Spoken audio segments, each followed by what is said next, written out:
track on the circuit looks or feels like this one. An area known for its peaceful vacation activities, Pocono is a camper's paradise. And it's a good thing because today, this camping world is NASCAR's camping world. Peaceful just flew out the window.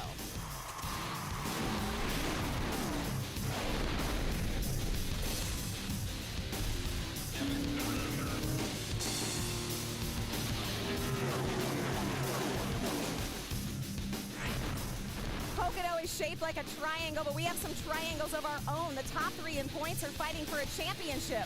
But another group of three Cup regulars are in the field today, hoping to put the inaugural Pocono Truck Trophy on their mantle instead. Long Pond, a town tucked into the hills and mountains of northeast PA, is a retreat for some, a honeymoon destination for others, but you will not find any loving glances or relaxation here. This race is an all-out sprint. The setup, presented by Polaris, is in the blocks and ready to go. Hello everyone, I'm Krista Voda and welcome for the very first time to Pocono. What you are about to see is fresh, it's raw, it's unpredictable because it's never happened before. Something else that has never happened before, the way these guys qualified, multiple trucks on the track for the very first time. Elliott Sadler handled it best, he is on the pole. And we actually had to wait till the very end to find out who would be on the pole. Sadler went out last because his truck was fastest in practice, and he bumped Casey Kane from the top spot. This track is big and wide, 2.5 miles long. In fact, last week's track, we would need 3.6 of those to cover this distance. That was ORP, small but mighty. Here's a look back. Nestled less than 10 miles from the most storied racetrack in the world sits one of racing's true hidden gems, O'Reilly Raceway Park. Race 12 marked the season's midpoint for the Camping World Truck Series. And for those in the title hunt, it was make it or break it time. 2 by 2 by 2, the field out of turn 4. We're going short track racing from ORP. Great jump by Timothy Peters. He does take advantage of that high line. Almirola having a tough time keeping his truck on the bottom of the racetrack. You gotta be watching what the hell we're doing out there. I can't see them blowers. Eric made a couple pit stops, so he started from the very back of the pack. He's going to try to work his way underneath. And as a short track standard, trouble always looms around the corner. Big crash in turn 1. 87 blew a right front tire or a motor. Behind the wall goes the 7 of Justin Lofton. Caution's out, turn 2. Mario Gonsolin involved in this, as well as Narain Karthikeyan. It's Eric Almirola is also involved in it. Hard right side contact, left side not as bad. Eric Almirola, of course, the man who's second in championship points, so an especially disappointing turn of events for him. Get it up on forward stand so we can fix it to load it. What's the problem with the truck? We have no idea. I mean, this place is as wide as they come for short tracks. Pick a lane.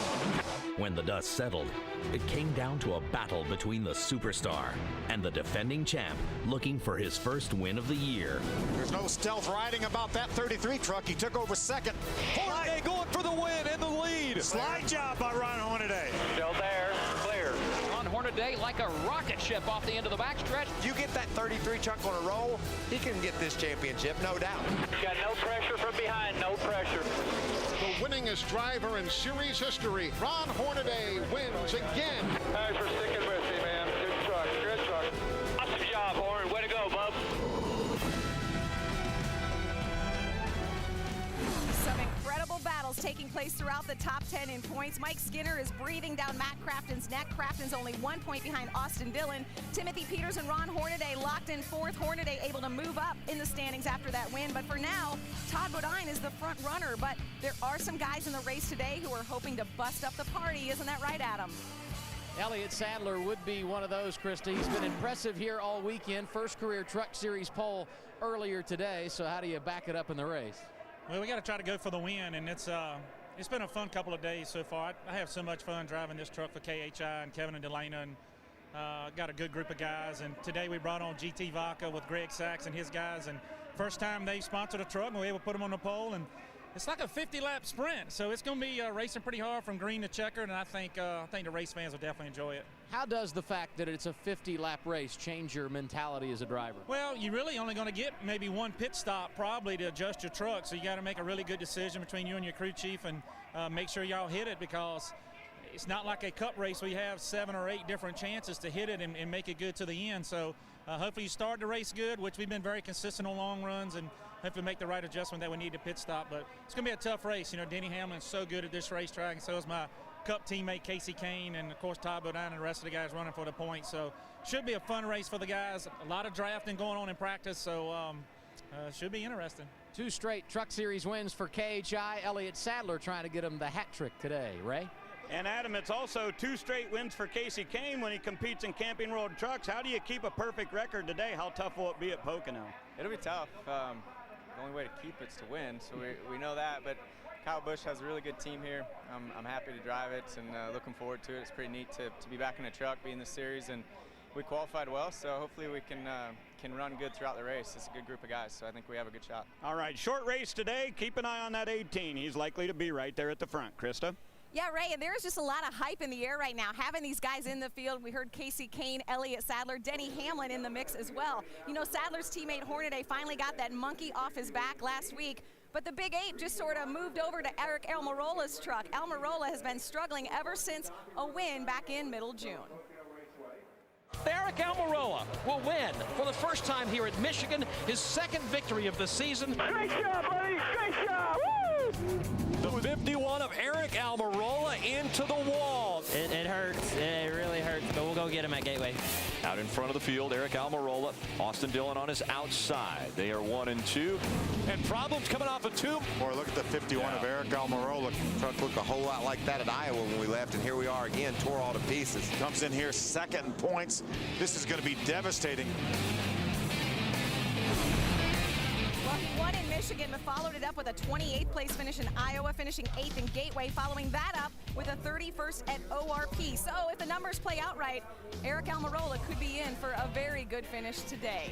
No doubt Eric Almirola will be a contender here at Pocono. Again, the trucks have never raced at this track, and that's bringing in all the star power. We heard from Elliott Sadler, Casey Kane. As we mentioned, Denny Hamlin also in this field. Hamlin is a 4-time Pocono winner, so keep a lookout for him as well. Still to come, we hit the links for a good cause right here in the Pocono area. The swings aren't always pretty, but the backdrop is. And we sit down with driver, spotter, and boss, Hornaday Corelli and Delana Harvick, to get their take on why it took so long to find victory lane. Don't go away. More of the setup for the first time in Pocono still to come. The hardest working, smoothest riding off-road vehicles, now at your local dealer. And brought to you in part by Camping World. Visit Camping RV Sales for the best value on fifth-wheel trailers, starting at only $249 a month. Green flag back in the air. Todd Bodine takes the lead away from the 33 of Hornaday. The 30 of Todd Bodine wins 6 times in Texas. You guys are the baby. Woo! How about it? Todd Bodine in victory lane. He is Mr. Texas. Mr. Texas, but can he be Mr. Pocono? An absolutely gorgeous day to be here at the racetrack, but if you can't be in the Poconos, you're in the 2nd best place watching it with us here on Speed. Well, in a few weeks, this area will actually celebrate Garlic Festival. Not sure how they feel about an onion, but they may be warming up to the idea, and our onion, Todd Bodine, because he recently on Thursday held his first annual golf tournament here in this area, appropriately named the Onion Slice.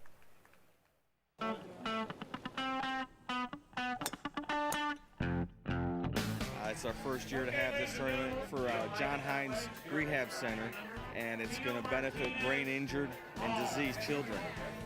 They have 800 kids that they treat regularly that have no insurance at all. So this will go towards them to buy them equipment and the services that go with it. So it's a great cause. Anything we can do for our children is very special. Janet had to put this whole thing together, and she's done such a great job. This is really cool to see the amount of people, the support they've got up here in the Poconos. It's a lot of fun to get away and come out here and have awesome weather and play a little golf. Get to take Stockman out here and get away from the track. It's a lot of fun.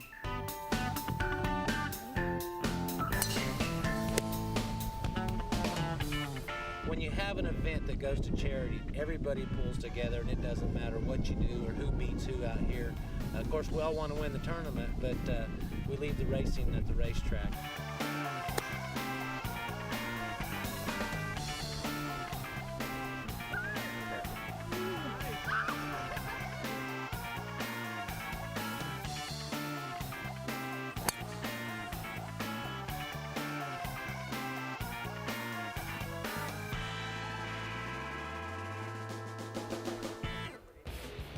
And it was a smashing success. 208 golfers participated. Wow, Mike Skinner and Stacy Compton actually took bragging rights, but the kids were the real winners. Over $68,000 was raised. For more information, log on to www.aliveservices.org. And Ray, rumor is you and Todd still have some golf balls in the sand traps. Yeah, I don't think we want to talk about our game out on the course very much, but it's a great event, Todd, and congratulations on your first annual Onion Slice Open. Yeah, thanks. It was a huge success. Raised a lot of money for a great cause.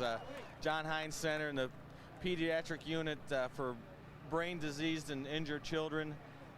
They got 800 kids on staff that they treat that have no insurance, so this will go a long ways to help them. But you know, I can't take any of the credit. My wife Janet did the whole thing. She did 99% of it on her own and did a fantastic job.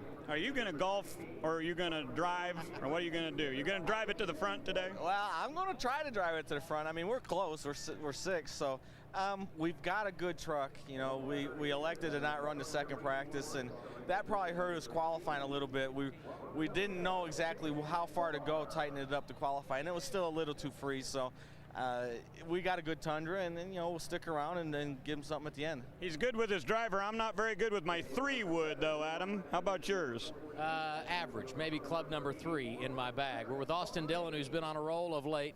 3 or 5 consecutive top 10 finishes. Another great qualifying run here today. But I want to talk about experience. How did the tire test you did here, how can that help you today?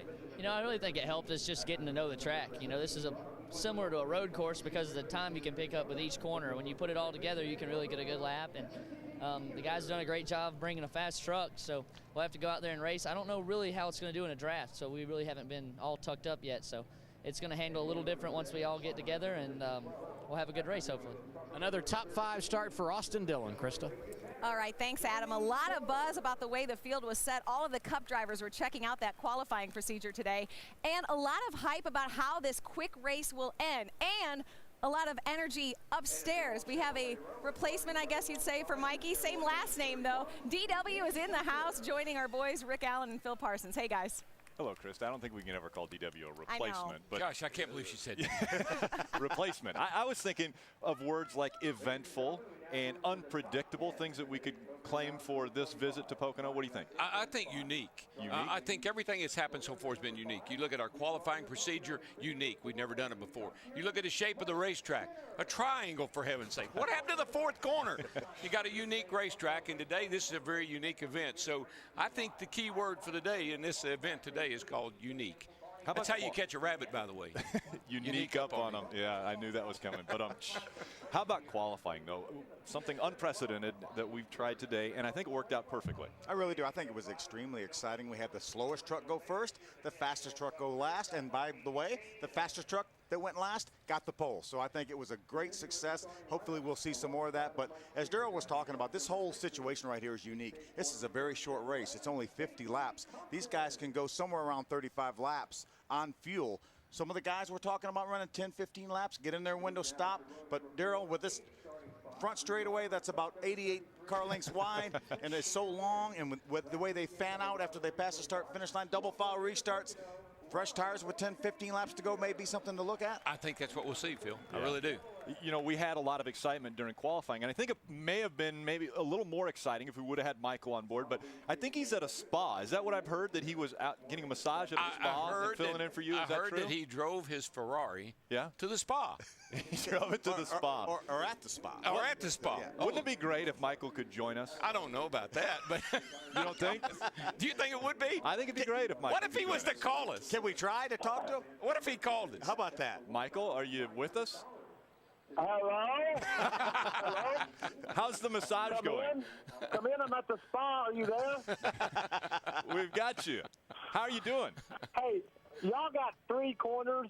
You got 30-some trucks that are going to go crazy when they throw the green. But let me try to explain to you what I'm up against over here. We got 19 turns. It's pouring down rain, and it's almost my turn to go drive. Oh, man. Trouble, buddy, trouble. Oh, man, this is crazy. I sure do miss NASCAR. Well, we miss you too, friend. We had a great time with qualifying earlier, and hopefully you do well over there in Belgium. Well, I'm having a great time, and I can't wait to see you guys. Have a great race. DW, when they come down to the line, do that thing you do for me. You got it, brother. I'm on it. Hey, what is the tip to racing in the rain, by the way? Well, you can't see, and you have to stay offline. And, you know, Darryl, something I've done really well over the years in my career, I've missed a bunch of lines before. Mikey, thanks a lot for joining us, buddy. Hey, good luck over there. Good luck, bud. Call us later when you get back out of the car. There you go. It's okay, bye. Have fun. It's now an international broadcast. Let's go back to Krista. All right, thanks, guys. Yeah, and I worried that Michael might be listening in, so I wasn't quite sure how to introduce Darrell Waltrip, but we're excited to have DW with us on the broadcast, and best of luck to Michael. So from across the pond to Long Pond, yes, an international broadcast indeed. One driver tries to keep his perfect record intact. He has never lost a race in a truck. Will he make it 3 for 3? We'll get you one step closer next. The setup is presented by Polaris, the hardest working, smoothest riding off-road vehicles, now at your local dealer. And brought to you in part by Damp Rid, because the key to mold control is moisture control. Hornaday into the wall in the backstretch. Look at the damage to our champion. The 33 of Hornaday into the wall. Another bad finish. Ron Hornaday just went behind the wall into the garage area. Shock came off the left rear for Hornaday. Got no pressure from behind, no pressure. Ron Hornaday has been victorious in the Camping World Truck Series. Thanks for sticking with me, man. Good truck, good truck. Thank you, Ernie. Thank you, Rick. Thanks all you guys. Not only is this track shaped like a triangle, but they say it's equal distance from here to Philadelphia or New York. That would be an equilateral triangle, by the way. It's a quiet little spot tucked in between two major cities, and the traffic jam is about to begin. Welcome back to the setup, presented by Polaris. Well, one thing we will not see happen today, we will not see Ron Hornaday win his first race of the year, because after weeks of scrutiny, he finally made it back to victory lane last week. But why did it take so long, and why has the crew chief carousel been in such rotation? Well, we sat down with Ron, Rick Corelli, and Delana Harvick to find out. Ron Hornaday will be your 2009 Camping World Truck Series champion. Our expectations were set high. They're obviously to come and try and repeat what we did from last year, but we knew going into it we were going to have some obstacles we had to overcome. We lost our crew chief and we lost our truck chief, so I think you go into it knowing that your team is capable, but you have to have a leader of that team. To replace Rick Wren and replace Danny Stockton, and that's a big goal. I think the biggest thing that we miss, and I'll just be honest with you, is a leader on the floor like a truck chief. I think you have the same people on the thing, but Danny always barked out and told everybody what to do. We haven't had that leader this year. You don't lose your top two level, people on a team and not expect to struggle a little bit. I mean, if I said that we didn't expect that, I'd be lying to you, because we did. You never have 2 years of the same, so you got to take the good with the bad, but the guys from last year to this year never got their heads down. You don't come from winning a championship to not being able to win races. I mean, that just doesn't happen. We knew fundamentally the basis was set for a solid team. People's got to know how you drive to understand what you're saying. They can see it in your eyes, and that's the biggest problem, is just the guy getting to know me, vice versa, me knowing him. One thing that changed is I used to always spot for Hornaday every week. I'm not saying I'm that magical person up there or whatever, but I understand him, he understands me. We threw so much at him this year with the crew chief changes, with the car chief changes, that me not spotting up there again. I think when I come back and spot, I thought that brought something that helped. He had a familiar voice. Then it went to racetracks that he run well at. Certainly ORP is a place that we circle on our calendar, because Ron loves that. He's won nationwide, he's won truck. That was a place that we felt like we could go in, and we did, and I think we did so in dominant fashion. He just dominated this race here tonight, holding off Kyle Busch, one of the best in the truck series. Ron just put him away late in the going. If you beat Kyle Busch or you beat Kevin Harvick, you're beating the best out there right now in what you're doing, and he literally ran away from the 18 truck that has Rick Wren as a crew chief, and I think we, as a team, as a group, went there and made a statement that doing everything right, you can get back to where you need to get. I think Ron was a little down on himself. I think the team was frustrated. But for them to go out, win the way they did, I think they know they can do it. We got a chance for the championship. In '98, with Dale Earnhardt, I think we went through 5 or 6 crew chiefs that year and still won a championship. And a couple years ago when Ron won the championship, he was, I think he said 270 points behind Skinner at that time. So, we're down, absolutely, but we're not out. A lot of racing left, so don't count us out yet. The team is virtually the same. Ron Hornaday is still the same. He's still the guy that's won 4 championships. And at the end of the day, if I had to put my money on anybody, I'm going to put it on Ron Hornaday. No question about it, the 33 team was back in championship form last week. 2 consecutive wins for KHI. Can it be 3 today, Ron? Did you admit that? Yeah, I'm telling you, I think you got a great team and you're a great driver. Oh, thank you. But truck's pretty awesome. You see the colors out there? You won't be able to miss me today. All these Morgan outlets, pretty cool to come up here and run. And hopefully, I wish we were qualified a little better, but Elliot helped me out a lot, and I've been over driving the track. So I learned something, and hopefully we can run real good today. Have you thought about your strategy today? This is such a short race, only 50 laps. It's not my strategy. I'm just going to go for whatever we got. And Kevin will make all the calls inside the pit. So we'll see what's going on. We just got to kind of watch everybody and see and see how the draft works. It's really like an open concern what this draft's going to do down the front straightaway when we're 3 or 4 wide. We'll see if Hornaday can be the top banana today. He certainly has the outfit to do it. That's good indeed. Yeah, you can't miss that truck for sure. It may be a new track for the series, but some of these guys have been here before, and it's not just Sadler, Kane, and Hamlin. In fact, 13 drivers in this field have turned laps in Cup races at Pocono. Will they have an edge, or will it be a young guy? We will wrap things up when the setup on speed returns. It's fast, 50-lap shootout.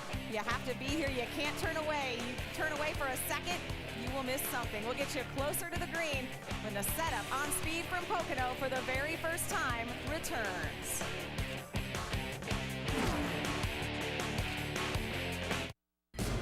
Hidden in the mountains that stretch across northeastern Pennsylvania lies a tricky triangle with 3 turns that leave even the greatest troubled. A 2.5-mile monster that lays down an even playing field. A track that no truck has raced on before. The stars of the Camping World Truck Series face a new challenge, looking to become the first to conquer Pocono Raceway.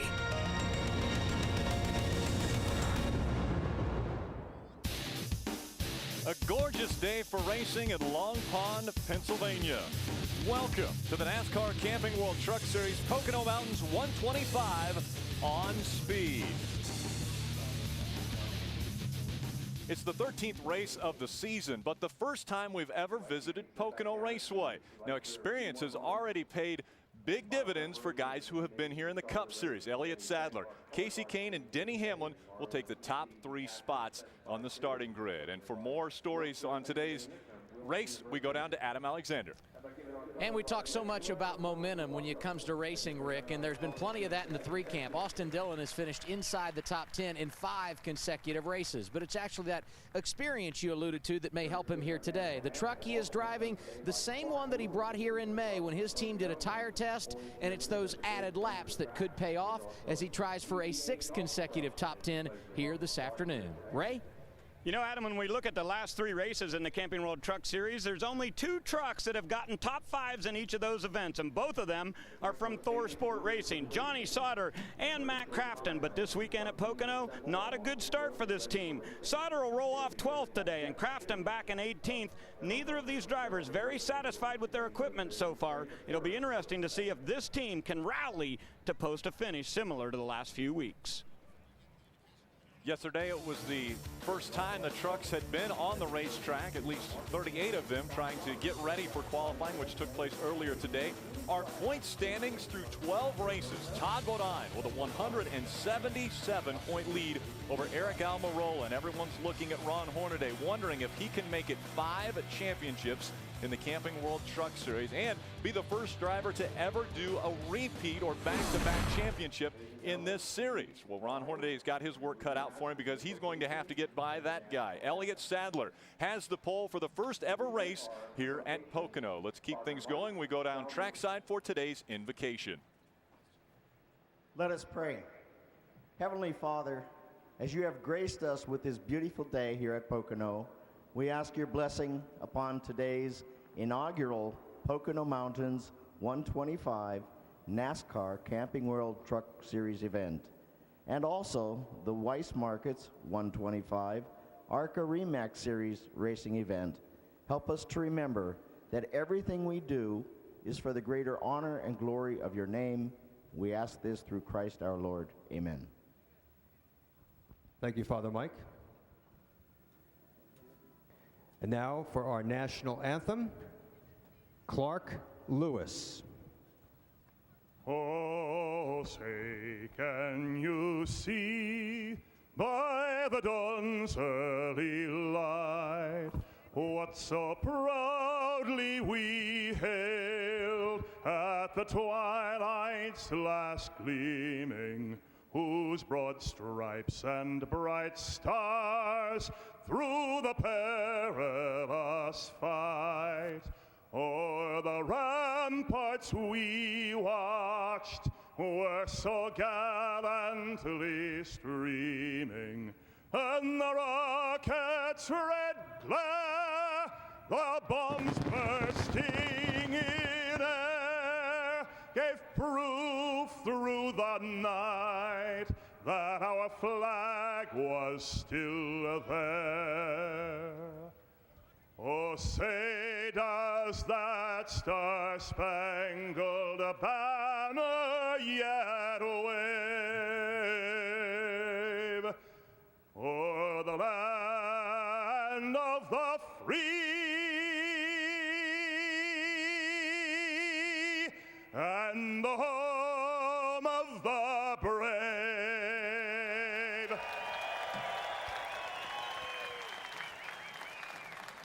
Thank you very much, Clark Lewis. Wonderfully done as always. Great crowd on hand witnessing history for the Camping World Truck Series. They will make their first ever starts at Pocono Raceway. It's the second track in Pennsylvania that the trucks have visited, Nazareth being the first, but this is the first one that only has 3 turns.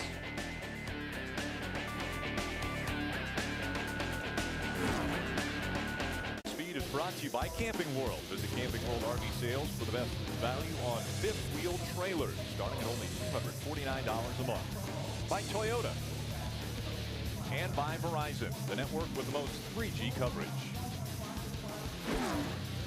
And welcome back to Long Pond, Pennsylvania. Let's go back trackside to Chris Devoda for our Polaris resetup. Thanks, Rick. New qualifying procedure baptized today. Multiple trucks on the track at the same time. It was fantastic. Elliott Sadler and Casey Kane are on the front row, but at one time throughout the day, there were 14 different pole sitters.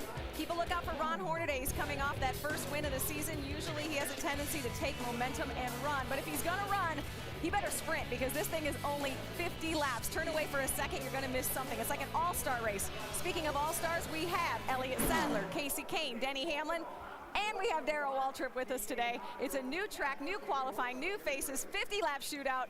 Welcome to the Truck Series, Pocono.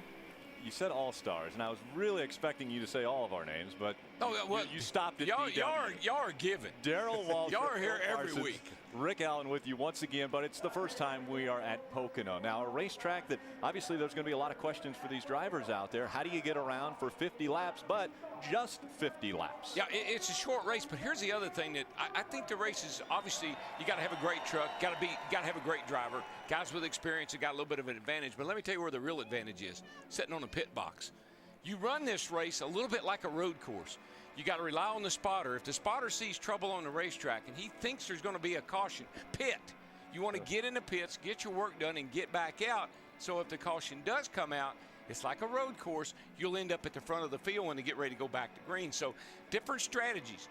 30, 35 laps on fuel, tires, a lot of unknowns, but that pit strategy, that pit call could make a big difference in the outcome of this race. And how about this racetrack, Darrell? 3 distinctly different corners. It's really like a road course with all left-hand turns. You would call it a roval, right? Roval, yes. But turn 1, extremely fast, probably 185 miles an hour getting down in the corner. Tunnel turn, one of the most difficult turns in all of racing. And then a flat corner and down 3, a lot like Phoenix. A very, very challenging racetrack, Rick. And then the longest straightaway that they could ever imagine coming right at them. Let's get the engines fired. We go for the command. Ladies and gentlemen, for the words you've all been waiting for, they're going to be given by Jeff Chu, Marketing Manager of Chevy Racing. Drivers of the inaugural Pocono Mountains 125, start your engines!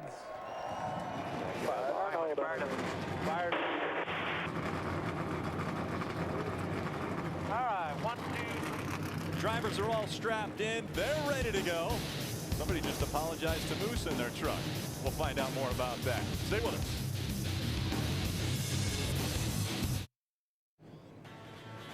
Welcome back to the Pocono Mountains 125 from Pocono Raceway in Long Pond, Pennsylvania. Gorgeous side of the Pocono Mountains. 76 degrees, partly cloudy. That's just kind of moved in here as of late. It's been a sunny day up until now, so a little bit of cloud cover over the top of this racetrack. And let's take a look at our Z-Max track description. As unique a racetrack as you go to, you see the banking in the corners all different.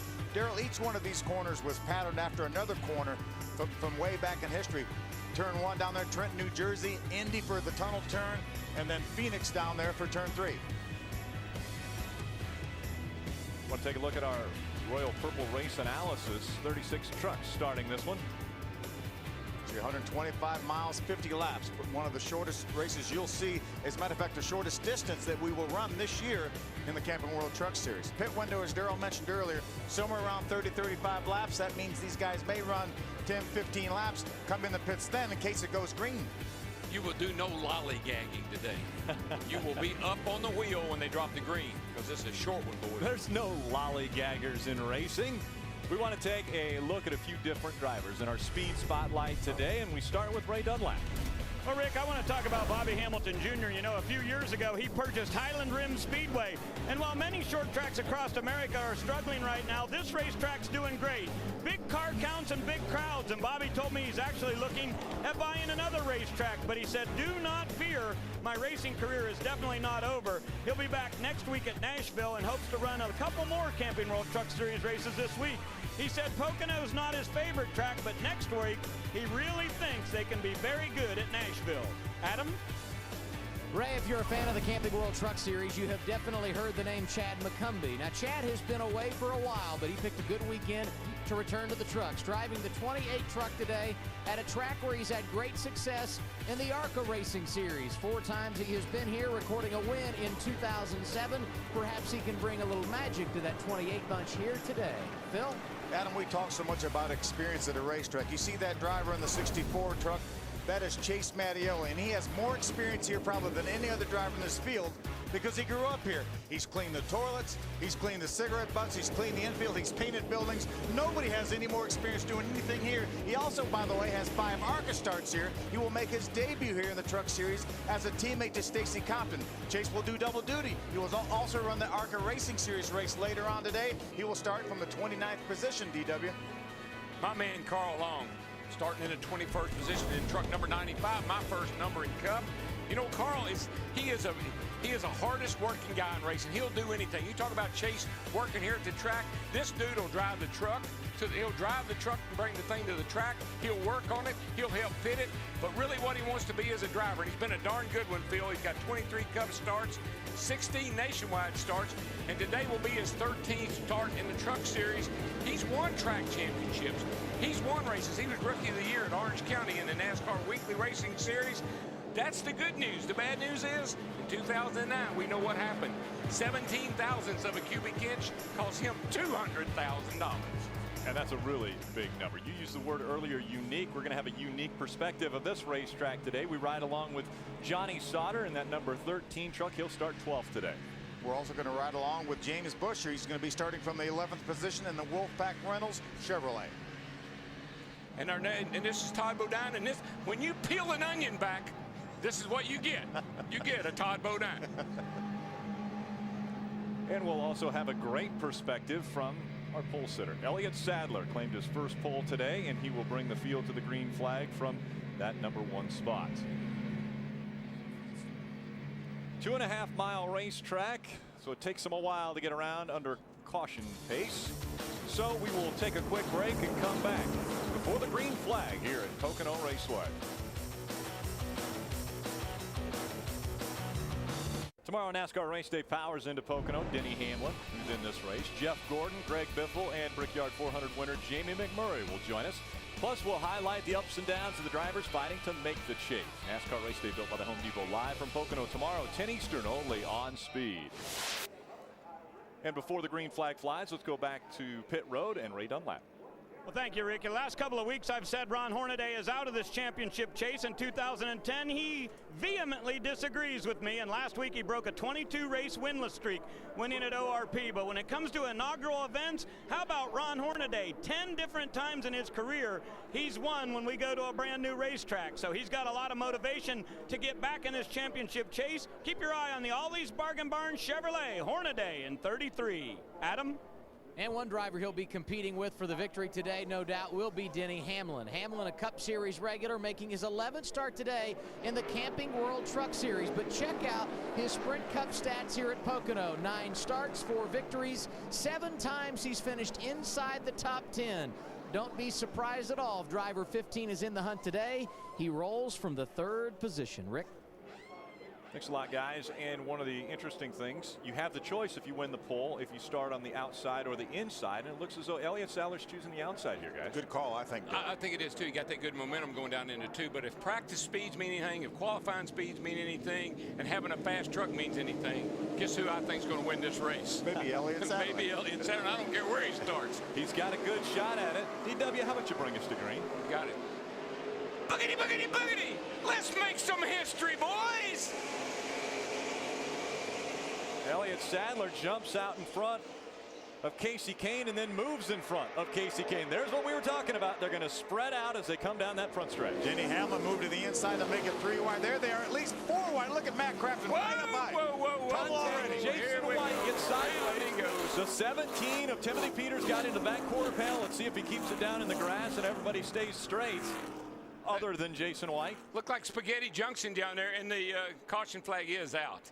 We told you this was a tricky track, didn't we? Well, and we also said nobody knows what these things are going to do when they go down into turn 1. 4 wide. Yeah, and all this traffic. Most of these trucks were out on the racetrack by themselves. Maybe one other truck. They had no idea what was happening. And that was a situation where Timothy Peters was trying to catch his truck, got into the 23, and spun the 23 of Jason White around. Let's take a look. You'll see back in here, you see the white truck down underneath the bottom of your screen there. He gets that's Peters in the 17. He just gets real loose and bounces up into the 23 of White, and around he goes. Yeah, Timothy was really right up against the 23, then pulled away from him when he did. Then he got sideways and had to chase it and got into him again. Did a nice job. Everybody did right here. All that smoke, you can't see a thing. But fortunately, we were just coming up to speed, so the guys were able to hang on to their trucks pretty good. There's another view here. You see him get a little bit loose, catch it, makes contact with the left rear quarter panel, that Gunbroker Dodge. Jason does a nice job of nailing that throttle to keep that truck going forward, not allow it to back up into the outside wall. Donnie Leo really did a nice job in that 21 truck, like sneaking by on the outside. Jason White on pit road after bringing out the caution after we had gone about a quarter of a mile. We made it to turn number 1. We'll be right back with more from Pocono.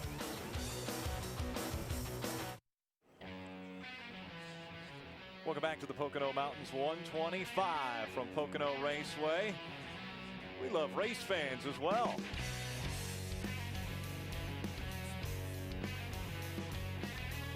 How about the first at this racetrack? 71 USAC IndyCar race. Mark Donahue won that one. The King won the first Cup race here back in 1974. Bob Shack won the first ARCA race in '83, but they actually had one back in 1969 on a little 3/4-mile track that was in the infield here, and Bobby Watson won that race.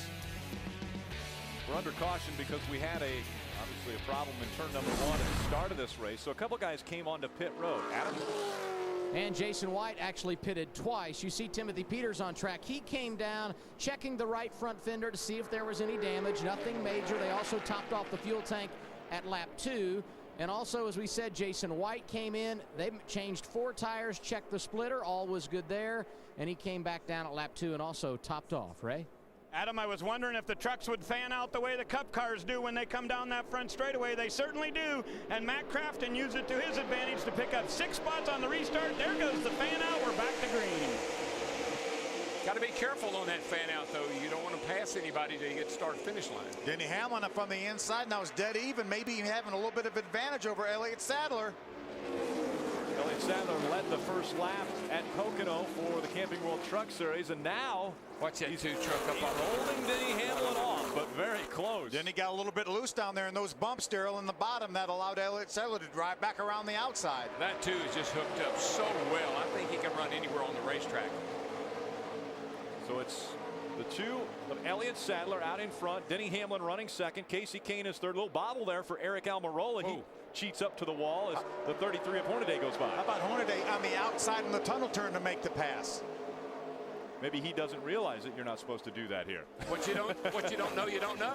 What you don't know doesn't hurt you. Right. Yet. He's only got 2 Cup starts here, so and those have been a while back. Across the stripe, it's still Elliott Sadler. He was so good in practice yesterday. He backed it up in qualifying earlier today.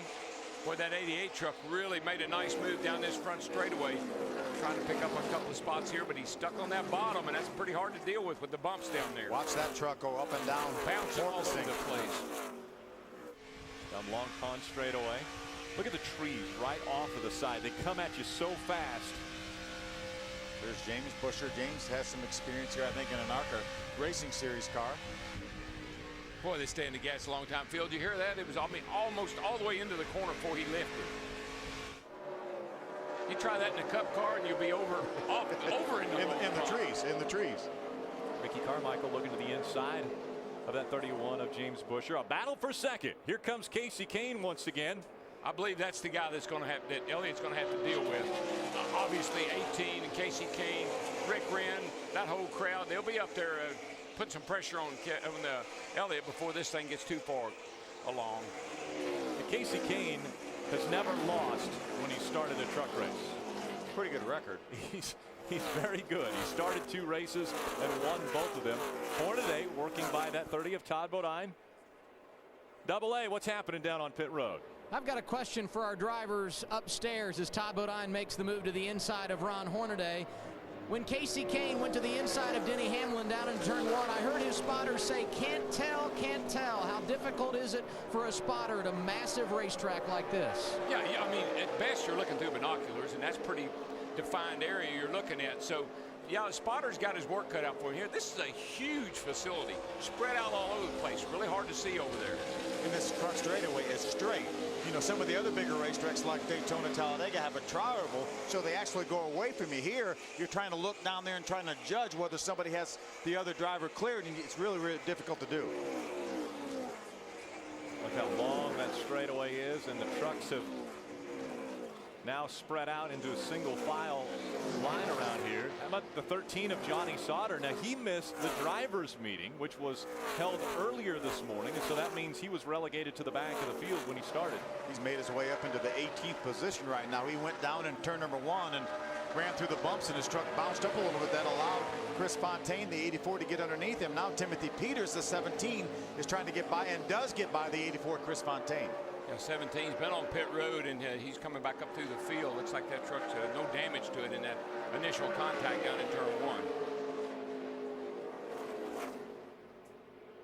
I think the unknown, so many unknowns about when you haven't raced somewhere. You're not sure what to set a guy up to make a pass.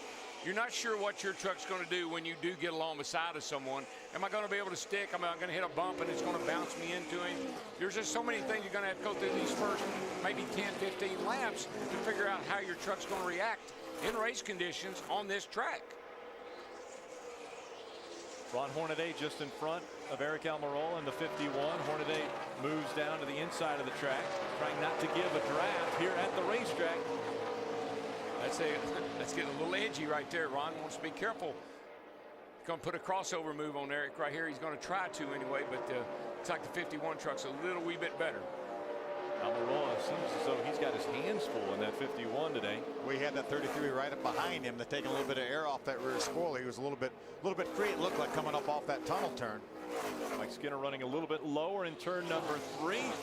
And once again, coming down the long front straightaway, using the draft here at Pocono. The first visit, Elliott Sadler would love to see his name as the first winner in the Camping World Truck Series at Pocono Raceway. We slowed for the first lap, but ever since then, it's been full throttle. Non-stop action with an all-new Stealth Rider and the new original Intersections. The action begins Wednesday night at 8 Eastern, only on Speed. Phil, I believe it. I think right now the unknown to me, the question to me is the 2 running as hard as he can go? Is he just keeping Casey Kane in the 18 at bay? But that's going to be the race. When it all comes down to it, those are the 2 guys I think you're going to have to keep an eye on. Yeah, the last 3 laps, Darrell, Casey Kane has been quicker than Elliott Sadler. Now we can see he's pulled right up to his tailgate here, using that draft to pull up to that 2 truck. The big question will be, can he pass him? If he can pull up to him, can he get by him? Well, we know that, these things punch, like we said, a big hole in the air and that big old spoiler on the back. So we know he can suck up to him, but then do you get the arrow push when you try to get around him? But he's working on him right now. Casey's done a really nice job, and he's catching up to him. Looks like Casey's got a little better truck on the long run, Adam. Darrell, you just hit the nail on the head. He said, I'm loose in turn 1, did Casey Kane, but when I get to the 2, I tighten up. It's that arrow push you just referred to. Mike Skinner getting around the 7 of Justin Lofton. And a lot of that is created by this setup that they run it. We saw the little bitty front springs you run. The thing is setting down on bump stops. So when air starts to come off the other truck in front of you, there's really nothing to keep it from lifting the front of the truck up. Everything is meant to hold the front of the truck down, so when you start getting air from the other truck, turbulence wants to lift the front of the truck up, and that's when you push. And this is the kind of thing that they did not do a whole lot of simulating in practice, was these trucks running nose to tail like this. Yeah, really couldn't. It just wasn't enough time, and you're working on other things. Battle for 11th on the right side of your screen. That's Matt Kraft in the 88, Stacy Compton in the 60 truck. Sure never would have thought. I thought that 88 truck, his teammate Bo 13 would have been up there near the front the way these guys have been running all year. A lot bigger gap on the left side of our screen now between Elliott Sadler and Casey Kane. Well, what probably happened is all you got to do is get a little bit loose over the tunnel or coming up off turn 1 over there, and that guy that's in front right there, he will gap you a little bit. But you can see how quickly the 18 catches back up. Yeah, that lap Casey Kane was a couple tenths of a second slower than Elliott Sadler, and we saw the gap as they got to the start-finish line. That's how that transferred into that distance. A big, long racetrack, 2.5 miles all the way around. Let's take a little time and go through our top 10. We start with Adam Alexander. 13 laps into this race, and we're right back where we started, Rick. The man who has been fast all weekend continues to pace the field. Of course, we're talking about pole sitter Elliott Sadler trying to get Kevin Harvick Incorporated their 3rd consecutive win this weekend, and he's been very quiet on the radio, an indication of how good his race truck is. Right behind him, we told you the situation for Casey Kane. A little tight when he gains ground on Elliott Sadler. Other than that, he's very happy with that 18 machine. Of course, Kane trying to stay undefeated today. 2 Truck Series starts in his career, both ended in victory lane. Ray? Adam, the truck that Denny Hamlin has today has been run 3 times this season. Stephen Wallace drove it at a number of tracks, and every time he was in it, it was very, very loose. But today, Denny Hamlin a bit tight coming off 3, and throughout practice, Cowboy Starlin, the crew chief, tried to free him up across the weekend. Let's hear about Todd Bodine. Todd Bodine finds himself inside the top 5. He is tight as he runs on the track. And if you look inside his race truck, above the door there is an apology to Moose. So who is Moose? He's the engine tuner. They ran over his foot, breaking a bone here this weekend. They sent him home. He's receiving treatment. We wish Moose get well wishes very soon. Ray? When you look at trucks on the track, Adam, the number 51 is the winningest truck in the history of the Camping World Truck Series. That's chassis number 11. It's gone to victory lane 12 different times, twice this season for Eric Almirola. And when they bring it to a certain racetrack, Eric always has confidence in that truck. He says he really likes the way it's rolling the tunnel turn, but still a bit tight off of turn number 3. They'll make an air pressure adjustment on the first stop. Adam? For Ron Hornaday, he's trying to ride a wave of momentum. That first victory of the year coming last week snapped a 22-race winless streak. Horn started 8th here this afternoon, finds himself riding in the 6th position. The only thing he said about his truck to this point, tight off the corner. And in the 3, right behind him, Austin Dillon. He also has been hot of late. The only thing Austin has said on the radio is, I'm getting beat off of turn 2. Expect an adjustment when they make their first pit stop. Ray? In 8th position, Adam, is number 5, Mike Skinner. He came into this race just 75 points out of 5th in the points race. However, I think there's a very big question mark as to whether Mike Skinner will be racing next weekend. The 5 truck does not have a motor lined up for next week, and I talked to Mike Skinner before the race, and he had that look on his eye where he just didn't know for sure if this is going to come around. That would be one of the biggest tragedies in this series if Mike Skinner's not racing, but I think next week is a big question mark for the 5 team. Let's look at the number 7, which is Justin Lofton, right behind Skinner. He has moved up to 9th position right now. When he was on the radio just a little bit ago talking to his crew chief, Mark Redd, and Redd said, put your right side tires on that patch after you come off the tunnel turn. That'll help free you up a little bit. The number 7, Justin Lofton, talking about being tight on the racetrack. Number 31 is James Busher. That'll round out our top 10 drop back. Throughout the course of this weekend, Busher has really liked the way his truck entered into turn number 1. But as Daryl and Phil have told us a number of times, this track is such a compromise. He's great through 1, okay through the tunnel, but just cannot get off turn number 3. So far today, that's pretty much been the theme on my end of pit road. And then, you know, guys, we were talking about aerodynamics and push and all that. But one of the things that we noticed, we talk about when we watch the Cup cars, is how they crab them out, how the back of the car is kicked out to the right to get that extra downforce. Well, if you notice this truck coming down into the corner, as you look down the side of the 5 truck of Mike Skinner, you see that right rear corner kicked out, and you can see the spoiler. They're allowed to do that with the body on the trucks. And that's the way they used to do it on the cars. But when they came with the COT and the crab that they put over the top of the car, the body had to stay symmetrical. You couldn't do all that moving around. But they're still allowing them to do it in the trucks, and that's how you create additional downforces to kick that right rear corner out, get that big old spoiler out there where it's seeing a lot of air getting into the corner. Makes it a lot easier to drive. See, Justin Lofton's finishes the last 3 races, nothing but bad luck for this team.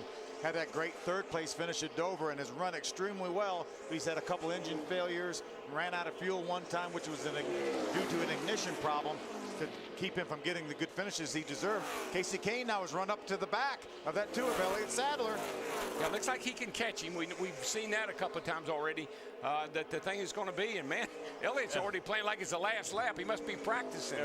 Elliott looks like a dog that somebody's climbed onto his tail and is trying to get him off, but Elliott moving all over the racetrack, and Casey Kane following everywhere he goes. You see right there how Elliott gets through the tunnel turn so much better than Casey does in the 18.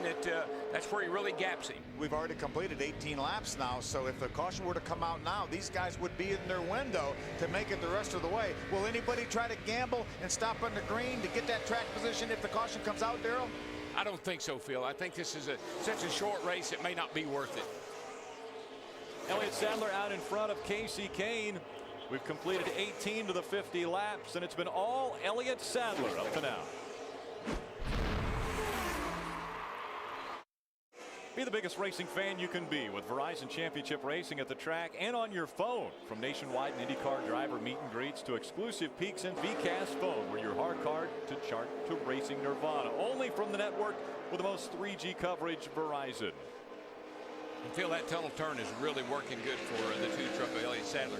Look what a gap he puts on Casey Kane in the 18 when they go across the tunnel turn. That whole entire gap right there came from that tunnel turn. Turn. It looked like Elliott was 5 miles an hour faster through that turn. Adam Alexander, what's the 2 team talking about? Well, Daryl and Phil both agree that the 2 truck is better in the tunnel turn than Casey Kane, and that's the difference, as you see Butch Hilton, his crew chief, left of your screen. So, Daryl and Phil, what do you think the driver's complaining about right now? The tunnel turn. He said, I'm a little free over there, and they've already talked about making an air pressure adjustment to make him even better. Perhaps that is where this race will be decided today. Adam, I think you need to go tell him not to make that adjustment. What do you think, Daryl? Well, I tell you one thing. Right now, if I'm in the, got a lead change here. Here we go. And that was off the tunnel turn where Elliott has been so good. He must have got a little bit looser down there. He convinced himself that he was loose there because he wasn't up until then. Casey Kane takes over the top spot as they come out of turn number 3. This will be the first lap that he has led in Pocono in a truck. Elliott Sadler second now. Now that snaking down the front straightaway like that is something that Neil Bonnet did years and years ago. And everybody was going nuts because you can't do that. What's he thinking? What's he doing? Well, he's trying to break the draft or stir up the air so the guy behind him can't get up to him. It's a good battle right there. There's Austin Dillon, right side of your screen. Ron Hornaday. That's a battle for the 6th position. But we wondered what happened to Elliott Sadler to lose that lead. We know how good he's been through the tunnel turn. Watch this now. He's going to run up on the 48 truck right there. Tim Bainey Jr. slowed him down, exiting the corner. Yeah, and that gave Casey the momentum. There you go. So Elliott Sadler loses the position to Casey Kane. Now will Casey Kane pull away, or can Elliott Sadler stay right with him? There's another look at it. Elliott was just a little late getting back to the throttle as he drove around Tim Bainey. That momentum cost him that spot right there. That is the key word, momentum. When you can't get back to the throttle and the other guy does, you're going to pass him like he did right there.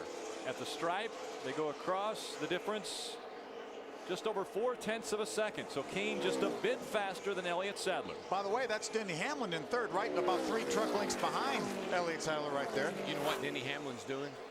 He's lurking. Lurking? He's lurking. He's something to do that here, isn't yes, he is. He knows a lot about this racetrack, I've been told. Denny Hamlin with quite a bit of success here. He has 4 wins in the Cup Series. He could just be back there singing a Sunshine song right now. Just watch it. Adam Alexander. Rick, prior to that last commercial break, we heard Phil talking about strategies that will play out and when will these drivers come to pit road. We just heard Eric Phillips, crew chief or leader Casey Kane, say 10 laps we will be pitting. So that would put him in somewhere just past lap 30. We'll have to wait and see what everyone else is thinking in that regard. And then now, I mean, this is the longest that anybody's been on the racetrack under green conditions like this. So tires and all those things that we were wondering about are starting to play out. Who's got the best truck on the long run? Great battle for 6th and 7th on the left of your screen. Hornaday on the outside, Austin Dillon on the inside. I think the other big question we've got to think about is this is a long way around this racetrack. Could you run out of fuel if you don't know exactly how far you can go? All I can tell you is you better not. Yeah, you won't make it back around. You can't make it back. Exactly, and is that a big enough? Would you gamble if you're Casey Kane if you're not quite sure how many laps you can go? The pit window is 30 to 35. You're going to pit early on your first stop, on this one stop, because of that very reason. If it was later in the race, you had been in the pits a couple of times and you could calculate your mileage, maybe you could take a chance, but not now. We're on lap 24. We're coming up on halfway. And we've heard somebody say, well, 10 laps. That would be 34 or 33 in that lane. I think they'll be in around 32. That seems like it would be a gamble. You got to take it. You can't take a chance right now. Ray Dunlap. Well, guys, for Denny Hamlin, he's going to go to lap 35. They don't want to take a chance on coming too early and then maybe getting that yellow. But the reason they were able to extend that just a little bit was that very first caution that we got. So they feel confident with those few caution laps that they can make it on my end down here to lap 35. Listen, Ray, coming in late is not – coming in early is the hot tip. And then if you get the caution, as we said in the opening, you're better in the off. catbird You're better seat. off. Waiting till the very last minute to pit, really, other than having better tires than the other guys at the end of the race, there's still a big gamble if you stay out too long. And if you wait till 35, you've only got 15 laps to go. That's it. I mean, this is a 50-lap race. It is going fast. We're at the halfway point.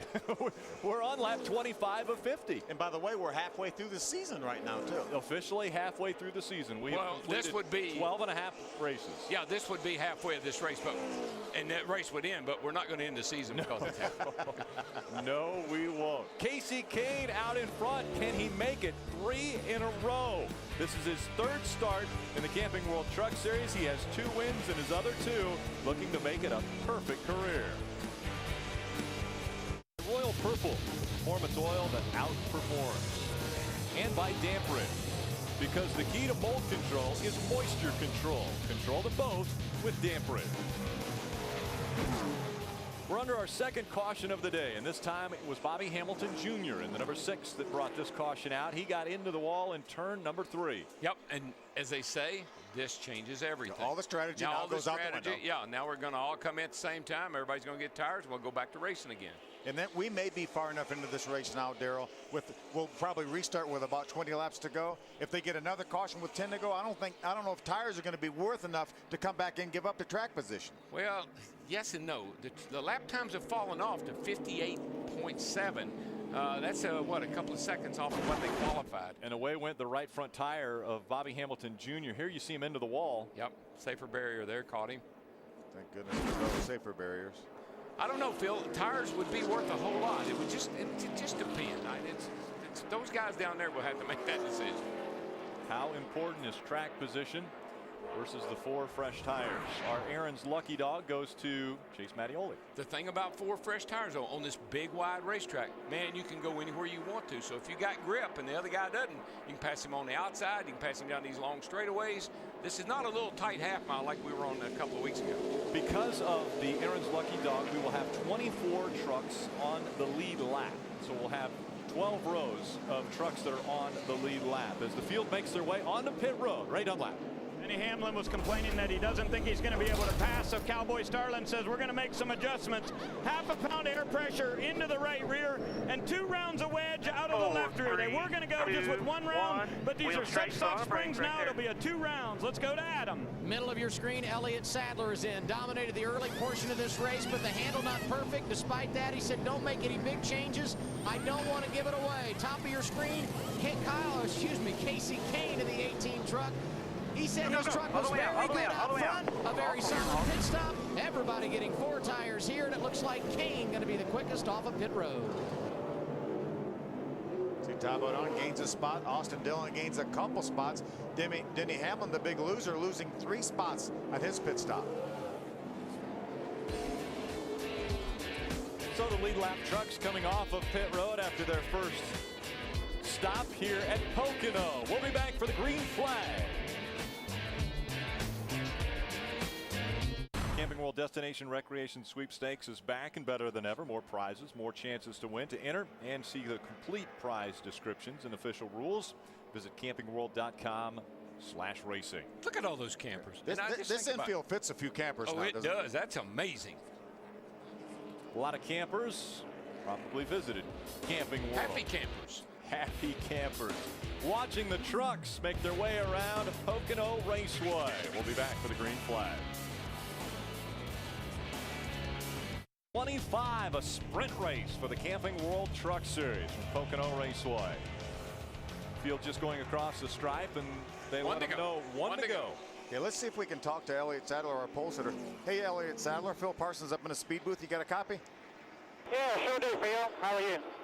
Good, buddy. Looks like you got a great truck there. Looks like you had a little bit of trouble through the tunnel turn there with a lap truck, slowed your momentum. That allowed Casey to get by. Yeah, we got held up a little bit, but I'm very happy with this truck. Everybody here at KHI has given me a great GT Vodka truck, and you know, we knew Casey was going to be tough, and Denny and the rest of the guys, but we got us a little shootout here to the end. I think track position is very important, so see if we can go get them here on the start. How is it running these trucks here at this big racetrack, Elliott? Tell you what, you can really be aggressive with them. I mean, you can drive it hard, and especially through the tunnel turn. It's been a lot of fun. Proud to see all the fans that showed up here today at Pocono to come out and support us. So definitely a cool race. 50 laps. It's like a sprint race, like how we all grew up racing on Saturday night. So we'll see if we can go out here and get one. All right, Elliott. Now, you know Casey Kane is perfect, 2 for 2. You're looking for your first one in the truck series. Can you do something about Casey Kane making it 3 for 3? Yeah, I told him that I thought that was a pretty cool record, but if anybody had to break it, I hope I'm the one. All right, buddy. Good luck. All right, thanks, guys. Well, race fans, Sunoco's free fuel 5000's back. Just get your Sunoco decal, put it on your car, get spotted, and win. We've got spotters visiting every participating Sunoco, and if we see you with it while you're filling up, you'll win one of thousands of instant prizes and have a shot at the grand prize, 5,000 gallons of Sunoco fuel. For more information, go to GoSunoco.com. Well, we know what happened on the initial start when we all went off into turn 1. And the restart, they got a little crazy going into turn number 1. So can we try it one more time? I think that, you know, intensity is definitely going to pick up. Green flag back in the air. Casey Kane on the outside. And now here comes Elliott Sadler on the inside, battling back. They're side by side as they get to turn number 1. And there you go, boy. That's so typical Pocono right there. 2, 3, 4 wide, scrambling around. Everybody looking for space to race. Elliott's hanging tough on the bottom, trying to pull up even with Casey. He's not able to do it. Has to pull in behind him. Remember how good Elliott's been through the tunnel turn. We'll see if it works. I think that 18 truck, though, they saw what they had a target. It was a 2 truck. They saw how good he was. I'm sure they've made some pretty significant adjustments to the 18 to help him. How about the big move by Todd Bodine in the 30, already up to 3rd, and he looks like he's battling that 2 for that 2nd spot. Denny Hamlin pulls to the inside of Todd Bodine in that battle for the 3rd position. Denny restarted 6th, lost some spots on pit road, has already gained them back. Well, he's going to put a slide job on Todd. He didn't quite get in there. Really close for Denny Hamlin. He got so close that Todd Bodine decided, I'm going to go back by you on the outside. Yeah, well, he needed to get up in front of Todd right there, and when he didn't, you see it cost him a couple of spots.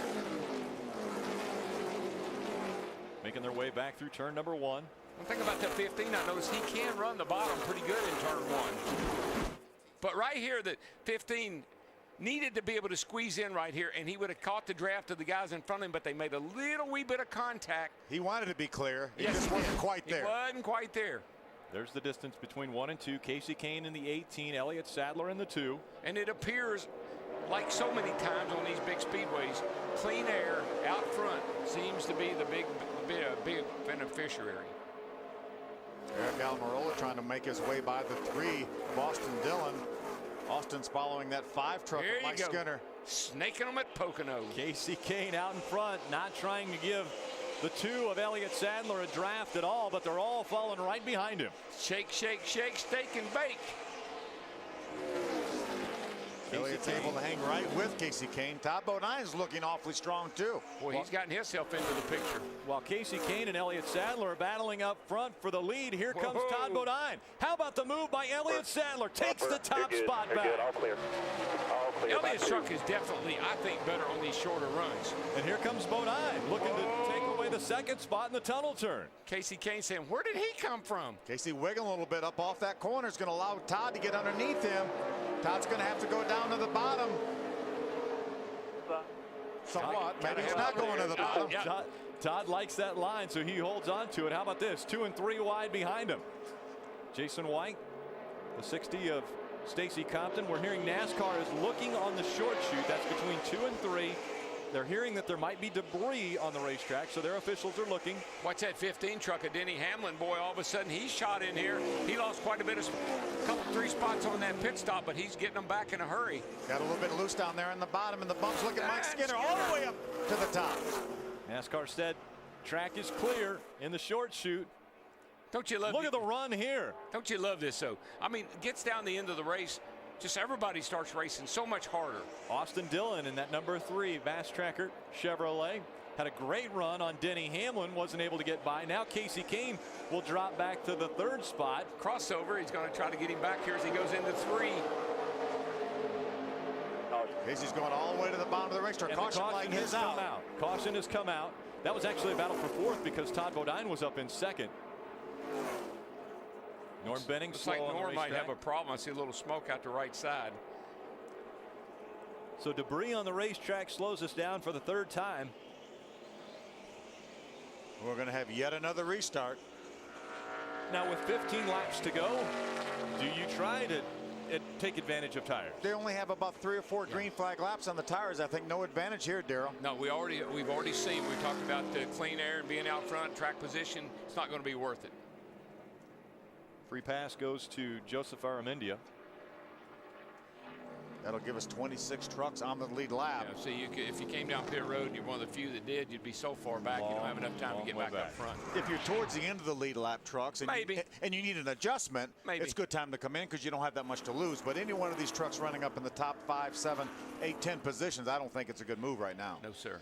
Aaron's lucky dog went to Joe Aramendia. There the officials were grabbing the debris. You see a little bit. It looks like I think that's off of Norm's car. Maybe he like cut a tire down, maybe, and he shredded a little bit of debris around the racetrack.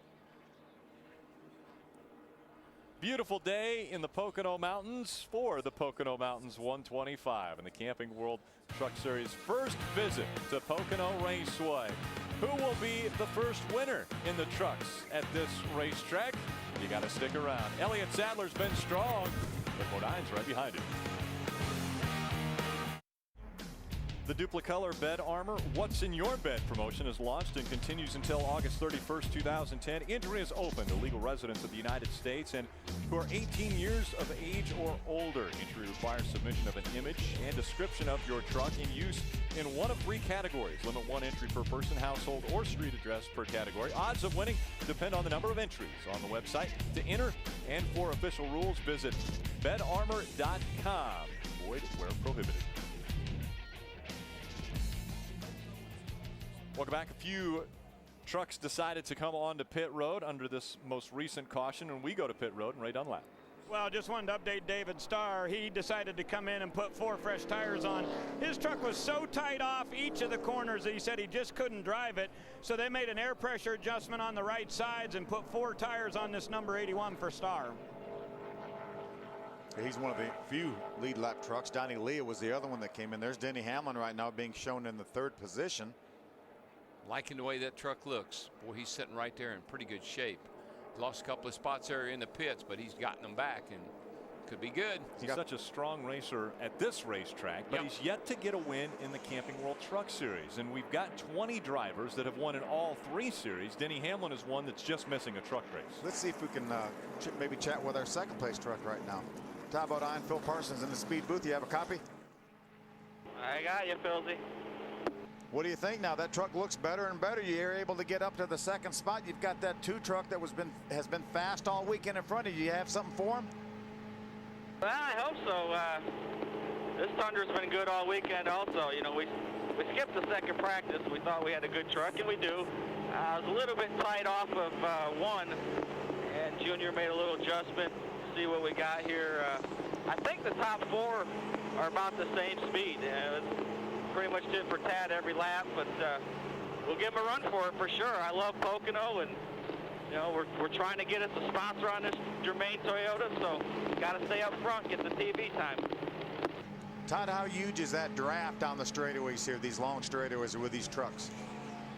Well, I'm a little surprised. It's not what I thought it was going to be. If you get a little bit of a run on somebody, you can draft up on them. It's really not a lot different than the cars. I thought it was going to be bigger, but it's not. So, you know, you just gotta outhandle them here. All right, buddy, finish this thing off. Just have about 14 laps to go, and wave at Moose before we go. Good luck, buddy. Moose, he's back home with a broken foot. Yeah, if you get to victory lane, try not to run over any of your other crew members' feet. I think every driver should have a little sound like that in their truck. You know, apologize to a driver you maybe had a little run into the week before or whatever. Yeah. Well, this Thursday, speed is your action destination. First at 8, Tempers Flare on the all-new Pinks All Out from Maple Grove. Then at 10, on an all-new Battle of the Supercars presented by Michelin, the Corvette ZR1 challenges the Viper SRT1 for the ultimate American supercar. It all begins Thursday night at 8 Eastern on Speed. Just 14 laps to go. When they come to the stripe, it'll be 13. People complain a little bit, you know, imagine that about the race has been a little long here. Wonder how they're going to like today. Nobody complains about the truck races. Not a time. Not a one. Not a one. It is intense from the time they drop the green flag until we see the checkered flag, and the intensity level is going up now. Who will be the first winner at Pocono? Elliott Sadler, Todd Bodine are about to figure out who will be the first to turn number 1. Green flag back in the air. Well, Todd's standing right there with Elliott pretty good on this restart. He's going to get a little help from behind there from Denny Hamlin, but also on the outside there, Casey Kane pushing it 2 truck down into turn 1. 30 has a bit of an advantage on the bottom. He's going to move up the racetrack. Will Denny make it 3 wide? Look at Todd Bodine go. He's out there and he's in the front. And, you know, being kind of a local guy, he lives up here from this area. Todd Bodine would love to be the first winner of the race here at Pocono. Todd Bodine not far from here in Chemung, New York, his hometown, but Todd Bodine out in front at Pocono. Now a battle for second. And here comes Hamlin, and he's going to get by the 2 truck. Denny Hamlin goes by Elliott Sadler. Sadler drops back to third. Fourth is Austin Dillon. Fifth is Casey Kane. You've been saying keep an eye on that 15 truck of Denny Hamlin, Darrell. Well, I just keep an eye on Denny Hamlin. I mean, I just know how good he is here, and you know, that all transfers over to this truck just as easy as it does to a car. Denny Hamlin, one of the few that have been going down lower on the racetrack. Elliott Sadler stayed up a little higher. That is in turn number 3. Now we see him 2, 3, and 4 wide as they get ready for turn number 1. Ricky Carmichael, that monster Chevrolet, goes all the way to the bottom. See where they land when they get down to 1 here. Got to have some room to slide up when you're on the bottom there. That's the only problem. Hit those bumps. Thing bounces around a little bit. Side by side, the 88 of Matt Crafton currently scored 10th. Timothy Peters 11th. Lofton is 12th. But look at this, 2 and 3 wide as they get ready for the tunnel turn. You don't go across there 3 wide, I promise you. 2 wide's a challenge, isn't it, You got that right. Out in front, it's still Todd Bodine trying to hold off the 15 of Denny Hamlin. Hamlin with a run. Here he comes on the bottom. Oh, it gets a little loose on him. He's trying to hang on to it and hang on to second. Slid right up in front of Elliott there. The thing about the Cup drivers, they will kind of help each other a little bit because they're not racing for points so much as they're racing for glory. But they don't want to wreck one of your buddies in this race. Todd Bodine, again, that snake action down the front stretch, trying to get any advantage away from the guys behind him. I'm going to tell you, Todd's going to have his hands full with Denny Hamlin and Elliott Sadler. Those trucks are so good right now. There's a battle between teammates. Justin Lofton in the 7, Timothy Peters in the 17. That's a battle for the 10th position right there. Yeah, these 3 guys right here have separated themselves quite a bit from Casey Kane. There's the lead. Denny Hamlin has it from Todd Bodine. That doesn't surprise me one bit, and I don't think it probably surprised Todd Bodine very much either. It'll be 10 laps to go when he gets back to the stripe. 10 laps for Denny Hamlin to stay out front. And I don't know what happened to the 18 here, but all of a sudden he's just kind of fallen off the pace, although he looks like he might be able to suck he and Dillon back up here. Yeah, just got back by the 3 of Austin Dillon to take over the 4th position. Now Elliott Sadler emerges in the 2nd spot with Todd Bodine all over the back of him. Man, they're bump drafting down the front, and look what it does. I think Elliott said, no, thank you. I don't need that help. Trying to move out of the way of the 30, and the 30, what a run he has. Battling the 15 again for the top spot, but they're side by side for second behind him. And Casey Kane in the 18 is loving this. Watch now, look at him back. Look at the run he's going to get here with these 2 trucks running side by side. Casey Kane all the way to the bottom of the racetrack. He'll try to take second away from both Elliott Sadler and Todd Bodine. He should have the advantage getting into the tunnel, and he does. And here comes little Dillon back there. Oh, he gets into the 30. The 30 is sideways. Can he save it? Into the grass he goes, and the caution.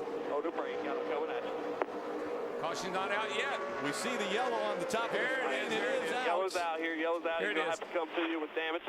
The caution came out. Todd Bodine was on the outside. Austin Dillon forcing the issue, got inside of the 30 and made contact. Austin wanted to follow the 18 through, and the 30 wasn't going to have any part. It wasn't going to hear to that. Made a little contact. I don't think we have any flat. As strong as that 30 was on the restart, was able to get out front. Check out the lead balance, laps. How about the run some of these guys are getting on Long Pond straightaway? Yeah. Let's take a look at this, Rick, and see what happened here. There they are coming off of turn 1 right here. This is the start-finish line, I mean. Yeah, this is the lap before when they get this. This is Todd really getting into the back of the 2 truck of Elliott Sadler, pushing him, bump drafting him all the way down here to catch up with Denny Hamlin in the 15. I think Elliott said, I don't like that. Get off my bumper. And he gave Todd the outside. When they come off this corner side by side, though, this is what 18 of Casey Kane is going to get such an incredible run here. These trucks, as you talk about, punch such a big hole in the air. Look at that draft suck him up there, Darrell. Now, he tried this same move here in the spring race in the Cup car, and he got run off the racetrack, caused a big wreck. But today he's going to make it. But here comes Dillon. Watch Austin now. Now, he thinks he's going to try to follow through. And Todd and he just made a little contact. Well, they were side by side at one time. It looked like Austin realized that Todd may be trying to come down. He tried to get out of the throttle to give Todd room, and unfortunately just clipped him. The world's greatest drivers enter that turn and make that same mistake. So it doesn't have anything to do with being a rookie, I can tell you. See, Austin is up about to the door, Todd. And he got his left sides off. He hit the curb, too, and it shot him up just a little wee bit. But he was being squeezed down by the 30, so I don't know. That's the nature of that corner. It looks like Todd doesn't have any damage. I watched the splitter. and it looks like he did not have any damage to the splitter. We already heard him say on the radio they didn't think he had any flat tires. There's another view of this run that Casey Kane gets now. He's able to clear these two trucks when they get to the tunnel. Boy, and if you're Casey Kane, you're drawing up in the seat, you're saying, am I going to make it? Am I going to make it? I cleared him. And Austin knows that the 30 truck is on the outside. I don't think he had any idea that Todd was going to try to get back in behind and pull down to the inside. Yep, Todd Bodine looked like he wanted to get in behind Elliott Sadler after they had gone through that turn. Yeah, right now Todd is probably just a little wee bit frustrated that the 18 is going to get this run down into the corner here. See, when Austin makes that run there, the 30s is on the outside of the two. Way on the outside. Let's go to Adam Alexander. And the 30 of Todd Bodine did come down pit road. They would have come earlier, but the pit lane was not open immediately after the caution was thrown. He will get 4 tires here. And the thing you have to talk about with Bodine leading this race with 10 or so laps to go, now the point leader going to have to rally late. It's going to be a tough chore for driver number 30. Well, anybody, he's 177 points ahead of second place. If you're going to make a run at him, he's got to lose some points. And he's got to lose a lot of points, and that may just happen today.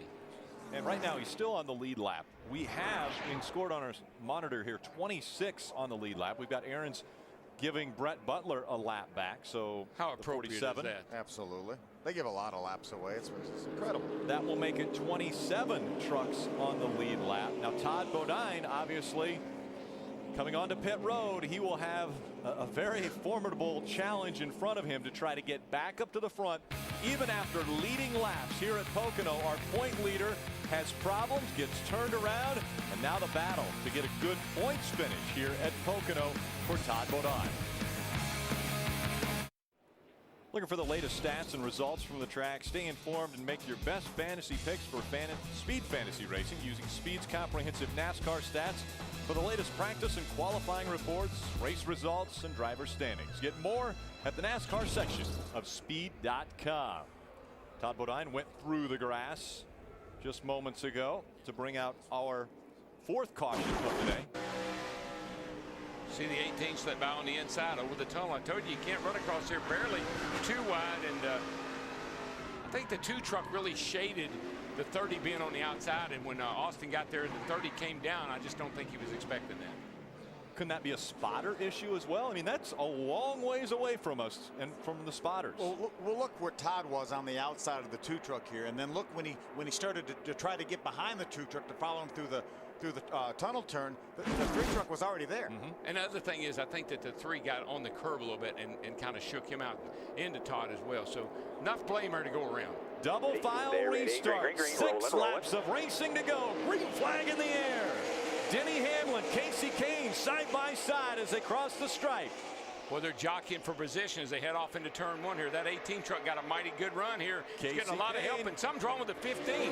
Casey Kane leading, and here comes Austin Dillon. He's to the inside for second, trying to take it away. Denny Hamlin up into the wall. Austin Dillon got into the inside of him, and Hamlin goes into the wall in turn 1. Look at him, 4 and 5 wide now.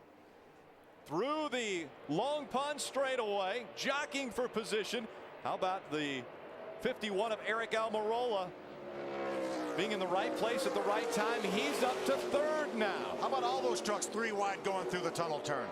They went through there very slow. That's all I can tell you. 3 wide now as they get ready to go into turn 3. Remember that 81 on the inside? David Starr has a little bit fresher tires than some of these guys do. I think that's obviously going to be an advantage for him. What are they on the outside? They battle for position. Trouble. Oh, turns around. That's the 21 of Donnie Leah. Big damage on that white truck back there. Truck's going down pit road. That's Hamlin. Hamlin goes down pit road. That was a 64 of Chase Mattioli that made contact with Donnie Leah. Big time. I mean, both trucks pretty torn up. 5th caution of the day. Man, it never fails. You get down inside of 10 laps in any of these races, truck, Nationwide, Cup. Man, look at a lot of carnage. Look at the damage on Denny Hamlin's 15 Oh yeah, truck. he hit the wall hard over there off turn 1. Let's see what happened to Austin Dillon. I never was real sure what caused this. Austin just went to the outside here. Did he get loose and chase it up the hill? Oh no. Or did they just get together a little bit? I think they just made contact, and the truck on the inside, the 3 truck, got loose and got into Hamlin. Tough break for Denny Hamlin. Had such a great truck, ran up in the top 3 or 4 positions this entire race. See a little bit of damage to the right side of Austin Dillon's truck. He's going to running beside of Ron Hornaday right now. See the 21 on pit road now. That's Donnie Leah.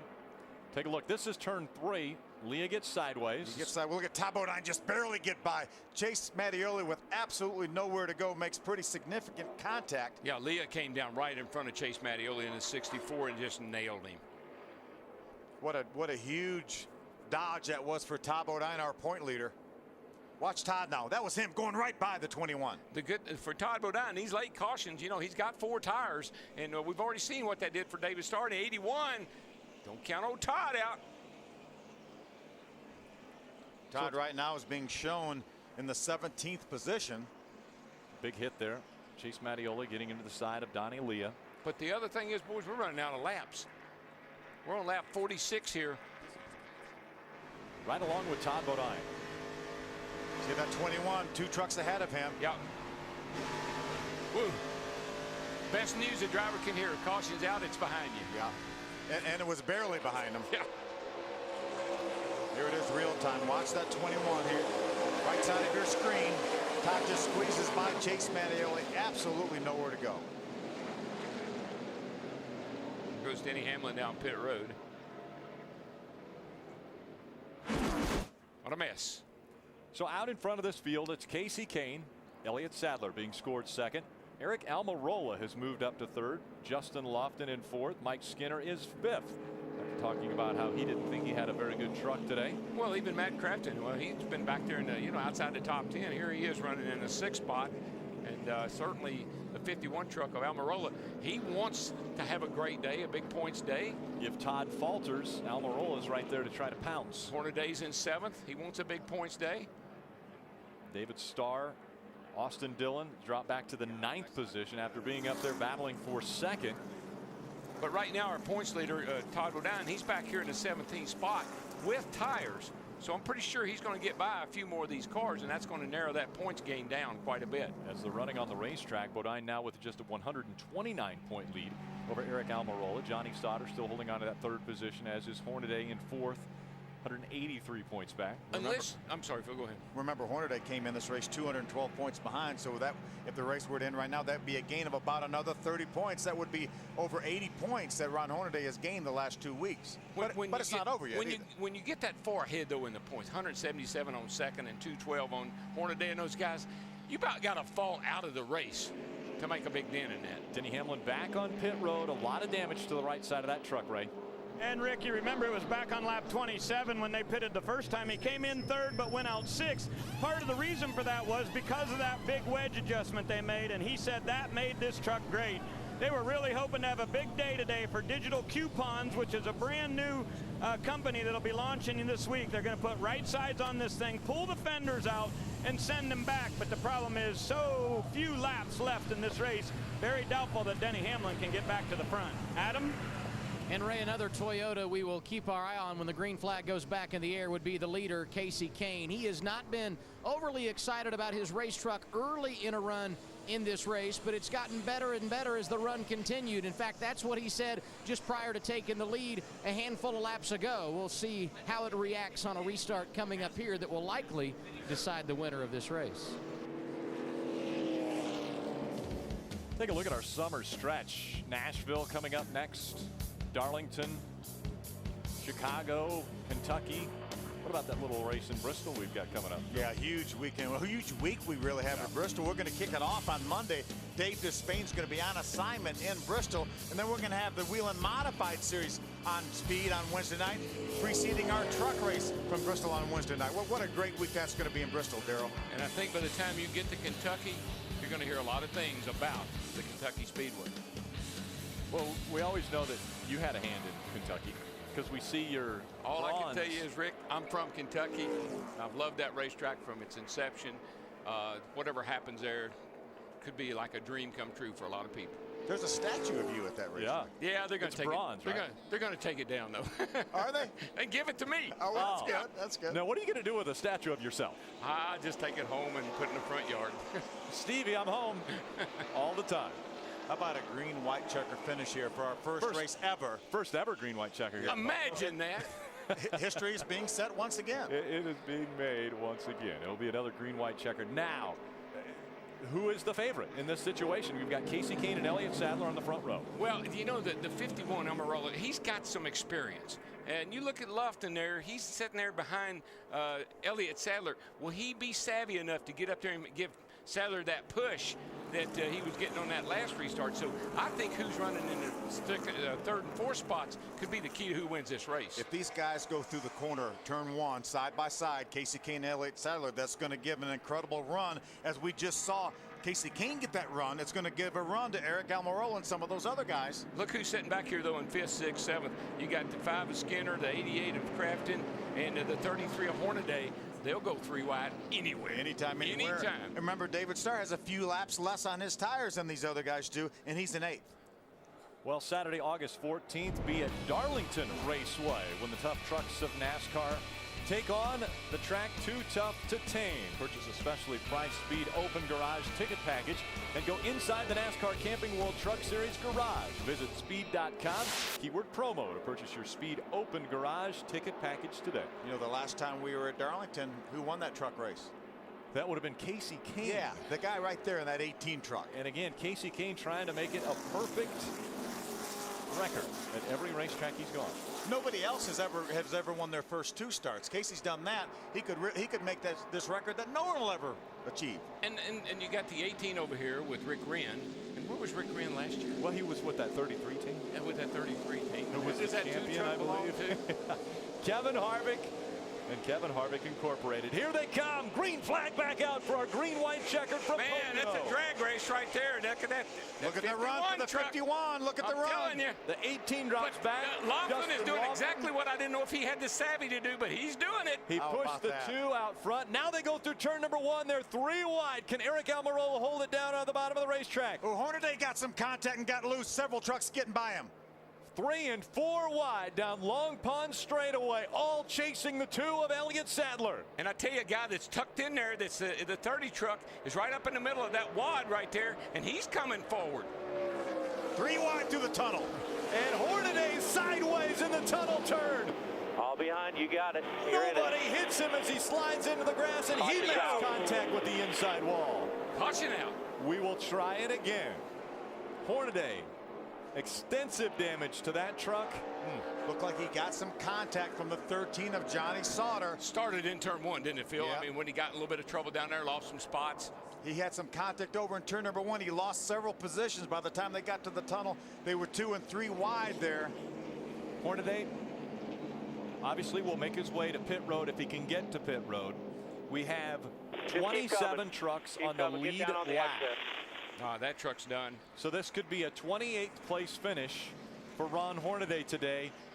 Something that he just could not have happen at this time in the season. And Todd Bordine's up to 11th now. So this is working out all right for Todd for sure. Here we are, 3 wide. Horday's on the outside. He's on the outside. The 13 of Johnny Sauter gets a little bit loose. Has to chase it up the hill just to that little bit. Made that contact with the left rear quarter of the 33. Do you see the 30 slip by again? All that right behind him. Yeah, and Ricky Carmichael, this who's is normally turn 1. caught up. Daryl, this is what we were talking about. Ron had some contact from somebody. Watch all these other trucks go by him. Now he was running up in the top 5 or 6. Now he's all the way back to about 10th, and then they go through this corner 3 wide. Looks like maybe there was a little contact between Timothy Peters and the 13 of Johnny Sauter. That forced Johnny up a little bit. He got a little bit loose and caught Ron. Yeah, I'm not so sure that the 30 truck didn't get into the back of the 13 and push him up there just a little wee bit. Let's see what happens back here, Phil. This is where it really kind of started. Looks like the 33 and the 81 make a little contact. That's what caused Ron his momentum. Let's see if we can carry this down to turn number 2 and see if there's some contact maybe with the 30 and the 13 going in this corner. There's a 30 of top of middle of your screen. Right there. There may have been a little contact, although the 13 was very, very close to the 17 on the inside as well. These guys do a terrific job avoiding Ron Hornaday as he spins through the traffic. Looked like a bunch of bowling pins to me. Yeah. Everybody was bouncing off of somebody. There was the contact, got the 33 sideways. And then amazingly enough, everyone able to avoid Ron as he cut across the track.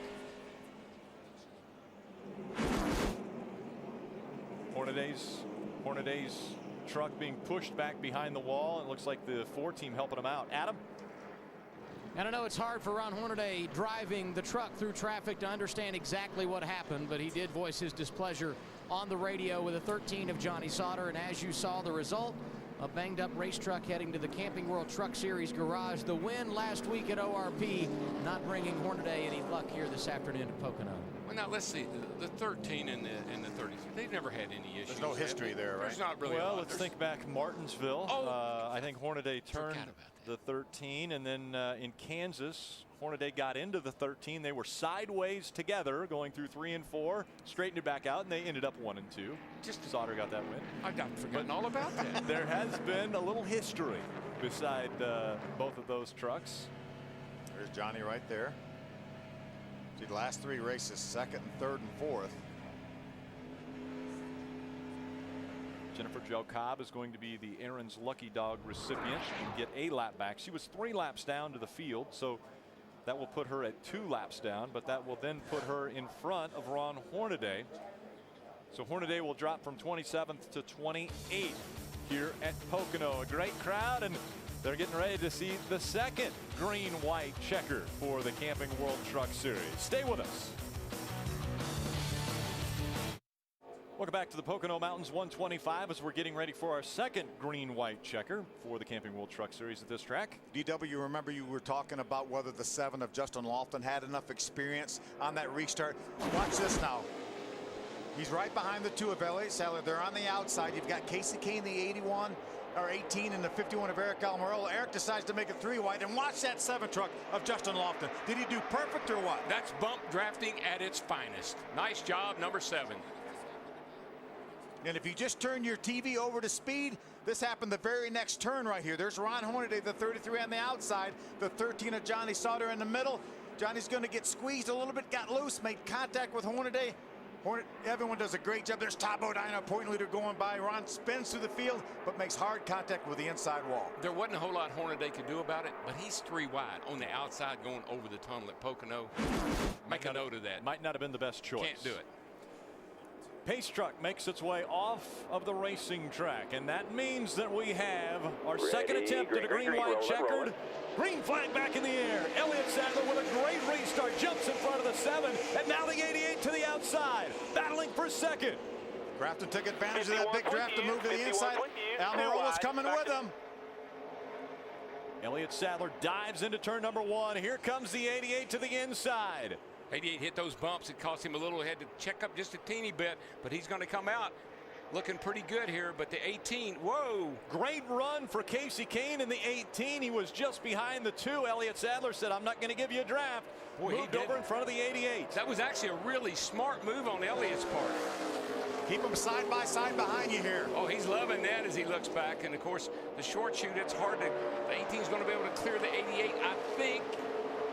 88's going to dive all the way to the bottom. He's going to have to do a slide job, and that could be dangerous. They're battling for second, coming out of turn number 3. Elliott Sadler would love to see the white flag and get across the stripe. One lap to go for Elliott Sadler, looking for his first win in the Camping World Truck Series. That means the next flag is going to end this race, whether it's the checker or the caution, side by side for second.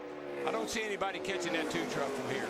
Mike Skinner trying to make this an interesting battle for that second spot as he was looking down below the 88 of Matt Crafton.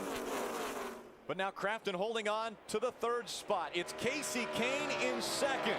When those 2 trucks, when the 18 and the 88 got side by side just for a lap or so, that allowed Elliott Sadler in the 2 truck to drive off and leave these guys. Kane's going to make a great run at him, but I just don't think he's got enough to get there. Through the tunnel turn. One more turn to go for Elliott Sadler. Elliott Sadler, another driver looking to complete the triple. He's got a win in the Cup Series, a win in the Nationwide Series, but he's looking for the first win in the Camping World Truck Series. Elliott Sadler is going to win the first race at Pocono for the trucks. Look at these trucks, 3 and 4 wide up in the top 10. All right! That's fun. What a great run for Elliott Sadler, that entire KHI team. GT Vodka. You know that's Greg Sachs' company, him and his sons, GT Vodka? I know. I heard that when we were in Daytona back in July on the nationwide race. That's Greg right there. Jumped up to congratulate Butch Hilton, the crew chief. You deserved it, buddy. That was a great run, man. Thank you, buddy. What better way to bring a sponsor into the series than win the pole and win the race? There's probably not a guy out there that needed a win any worse than Elliott Sadler. It's so huge for him right now. And we saw Elliott Sadler holding his baby just before the start of this race. Let's go trackside to Adam Alexander. Rick, this team no stranger to success. The 2 truck has been to victory lane many times, never with Elliott Sadler. Butch Hilton, the crew chief, congratulations. Thank you very much. I want to thank GT Vodka, Kevin and Delana Harvick. They give us everything it takes. All the guys at the shop, they work so hard. How about Elliott Sadler? He drove the wheels off that thing today. We've been really close with him this year, and we wanted to do that for him. That puts him in an exclusive club where he's won in all 3 series. Man, what a great drive today. Butch didn't have to work hard on it today, but the adjustments he made were perfect, and he's gone to victory lane. It's the 31st win for Kevin Harvick Incorporated and the 5th of 2010. And oh, by the way, 3 different drivers going to victory lane for Kevin Harvick Incorporated at the last 3 races. Kevin, then Ron, and now Elliott Sadler is going to make his way to victory lane, but not before a little celebration at the start-finish line. Yeah, give me a dozen. Beautiful day for Elliott Sadler. Pretty impressive little donut there. Got that right. Up against that chip, wasn't he? Left a little something there to remember him by for tomorrow. Oh, what a day. What a weekend it's been for Elliott Sadler. Just off of the truck yesterday, off the hauler, they were able to post the fastest time in the first practice. They were able to back that up in qualifying earlier today, winning his first ever pole. And now he makes his first trip to victory lane in the Camping World Truck Series. I believe this is what won this race for Elliott Sadler, though. Right here, the 18's got a great run on Elliott. Casey Kane's going to catch him right here. About that time, Elliott looks back and he said, whoa, let me pull over here in front of Matt Craft and pick him up, get them side by side. See ya. That was a winning move right there. That's experience right there. Experience. What an experience it has been for the Camping World Truck Series to make their inaugural visit to Pocono Raceway. Hey, and Casey Kane is no longer perfect. He was pretty darn close. Casey Kane finished 2nd in this one. Not a bad average in 3 races. Pretty good average. We'll be back to hear from our winner. Stay with us. Camping World Truck Series on Speed is brought to you by Camping World. The Camping World Destination Recreation Sweepstakes is back and better than ever. Camping World is offering more prizes and more chances to win. Visit campingworld.com and enter. And by Damp Rid, because the key to mold control is moisture control. Control them both with Damp Rid. And by Toyota. Welcome back to Pocono, and let's head straight to victory lane. And Elliott Sadler's about to jump out of the truck. Kevin Harvick Incorporated has been on a roll of late. 2 weeks ago at St. Louis, it was the boss, Kevin Harvick, who won. Last week at ORP, Ron Hornaday went to victory lane. And today, Elliott Sadler making history at Pocono. Welcome back to victory lane. How does it feel? It feels great. I told these guys the last lap, man, it's pretty much I had tears in my eyes. And, you know, it's been such a tough couple of years to be able to get this opportunity from Kevin and Delana Harvick. Got GT Vodka on the truck today, Greg Sachs and his guys. First career pole for them, first career win. Thanks to Coca-Cola, Aria Hotel and Casino in Las Vegas, and especially the fans. We had a ton of fans show up here today, and man, it's very special to me. We knew that Casey Kane was going to be difficult, and it looked like you racing with him down the back straightaway late, and some of your experience really paid off here. Yeah, you know, Casey races me so clean. He's the best teammate in the world to have. And he was good on the bottom, and I was better on the outside. And when we had that last restart, it just worked out for us. But I knew he was going to be the guy to beat, and he caught us at the end of the first run, and we made a few adjustments. And can't thank Butch Hilton and these guys enough. You don't know what this means to me. I slept, my wife and I, we slept about an hour last night because I knew we had a truck to win, and I didn't want to mess it up. I'm glad it worked out. Congratulations, and your biggest fans here to celebrate with you. Thank you so much. Elliott Sadler, an emotional win at Pocono on a history-making day.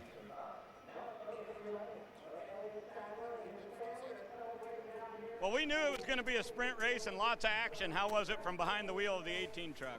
It was really good. I mean, when there's a few cars up front, at one point when Denny was leading, I think it was just the draft was so big. It was a ton of fun racing this Toyota truck for Kyle, and a really good team. I just kind of got, it's like if you don't draft and pull out, then you lose ground to the leaders, and that's what happened. So we should have been battling Elliott. I had the best truck, and I didn't win the race. So I'm a little disappointed in myself for that, but it was just kind of circumstances. Well, it's not always not always possible to get 3 for 3, but I guess 2 wins in a second's not terrible, right? It's not bad. You know, I'd have loved to win again, but at least we had a shot. At least we were there. This team does a really nice job, and thank everybody that's part of it, part of Kyle Busch Motorsports. All right, Casey Kane finishes second today at Pocono. And a tough day for Todd Bodine, but not as bad as one would expect. Todd Bodine has problems, but doesn't lose a lot of ground to Eric Almirola, Johnny Sauter. Timothy Peters moves up to 4th, and guess who drops all the way down to 7th? Yeah, the big loser, Ron Hornaday, unfortunately drops 3 spots, but more importantly, 268 points behind now, DW. Yeah, that's well over a race, and man, it's going to be hard to make up. 13th race of the 2010 season. And Elliott Sadler is doing donuts at the start-finish line, claiming his first win in the Camping World Truck Series. Truck's first visit to Pocono Raceway, and it goes overtime. We actually had 55 laps. 50 were scheduled. We went a few extra, but the fans didn't mind at all, as it was a great race. Elliott Sadler claims his first win in the Camping World Truck Series. A guy who finished 3rd and was in the points a year ago ended up with Ray Dunlap. Well, at the beginning of the day, I said, where is ThorSport? You started 18th and made a heck of a run. How'd you do it? I just kept working. I just kept working on myself. This place, I'd never seen the place before, and yesterday was my first time ever seeing the place. So just watching on TV and seeing what I can learn there. But throughout the race, I just kept learning so much. We started off pretty free. I mean, they just kept working on this thing. I mean, I can't thank these guys enough. Had a really good pit stop. I picked up a couple there, and then I lost them on the restart, and I owed it to them on the last 2. I mean, I had to bonsai and see what I could come out, and we threw a Hail Mary, and I mean, we had a shot at them at least. I mean, these guys have a ton of laps here. These 2 great race car drivers in front of us, and got a ton of laps. So, and all in all, not a bad day for the Menards Tide Chevy. All right, good comeback for Matt Crafton today. Justin Lofton has been around great in recent weeks. The unfortunate thing has been the luck. Today you had a few breaks go your way. Congratulations on a top 5. Yeah, thank you. I'm really proud of everyone on the number 7 Red Horse Racing Toyota Tundra. They put a great truck on the racetrack. I mean, the minute we unloaded here, it was like I really don't know how to make this thing go any faster. And Mark, found a way to tweak it here and do a little there. And we picked up some speed, qualified great, qualified inside the top 8, and ran great all day long. And the cool thing about this racetrack is it's so long that you can go from 5th to 10th and back to 5th in one lap. So it's almost restrictor plate racing on a really intermediate track. So really glad Pocono had us here, and just having a great time now, and hopefully we can keep this streak going for the rest of the year. Nice run. We'll see you at Nashville. Thank you. Take a look at our unofficial results. Elliott Sadler, Casey Kane, 1 and 2. Matt Crafton snuck up there into 3rd. Yeah, I can't believe some of these guys, like Mike Skinner, he got up there at the end, and certainly, Timothy Peters had trouble on the opening lap. What about Denny Hamlin with a crash truck, ends up with a 9th place finish? Todd Bodine, he works his way back up to 12th place. Thought he would have got up a little further than that, but he salvaged a lot of points today. Ricky Carmichael avoided the 33 of Ron Hornaday and was able to muster a 20 or 19th place finish. And there's Ron Hornaday back in the 29th spot. Not what he was looking for.